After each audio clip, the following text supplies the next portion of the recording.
I have 3 tips for using essential oils around and on pets. This isn't an all-inclusive like video or blog post. There are other things that you should know and look up and do your research and ask about if you're using essential oils around pets. Okay, with that being said, the first one is to not use essential oils that are rich in phenol, which is a constituent that is sensitive around all pets especially though. And those are oregano, wintergreen, clove, mountain savory, and thyme. So those aren't oils that I use regularly. And so it's not like a huge thing that I'm always thinking about. Those aren't oils.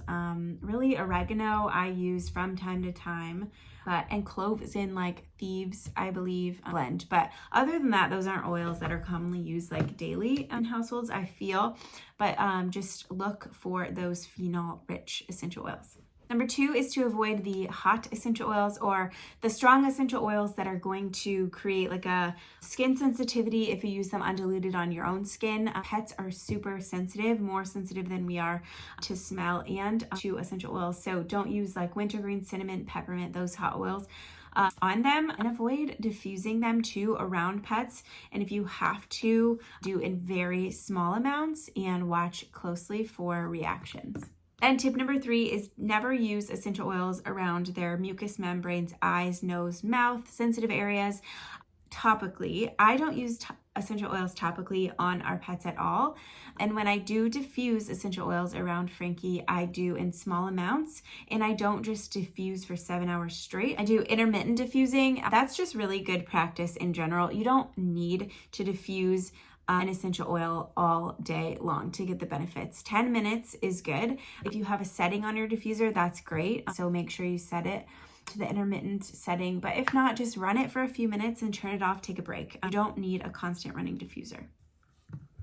So those were the 3 quick tips. Just a few more things just while I'm on here and doing this video. It is going to be a short video, but make sure you're using high quality essential oils. So using cheap synthetic essential oils, those are just added chemicals that you really have no clue what could be, or fillers, or just like lower quality essential oils I never recommend. So especially around pets and kids, make sure you always keep your essential oils out of reach of pets and kids. So mine are up on this wall, and that is probably 90% of the oils.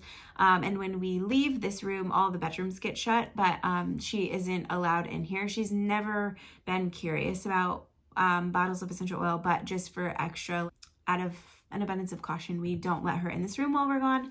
And then the other essential oils that I have are either in a container or in a cabinet where she has no access to them. So that's important with all animals and all children as well.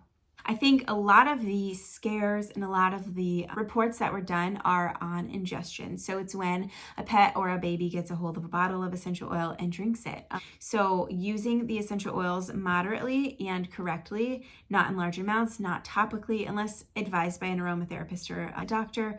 Diffusing minimally, because you don't need to overuse your essential oils anyway. So I think having a pet actually helps in just being intentional about what we're doing with our oils and how we're using them to get the safe, but also to get all of the benefits as well. Okay, so if you have any questions, let me know. I'm working on a series of, I guess, courses, PDFs, whatever you want to call it, on specific things. So I'm working on a all-inclusive one on essential oils and pets. So I'll do dogs, cats, small animals like birds, horses. All of the pets will be covered and in a format of like a PDF so that you can purchase and have that. It's like a reference guide.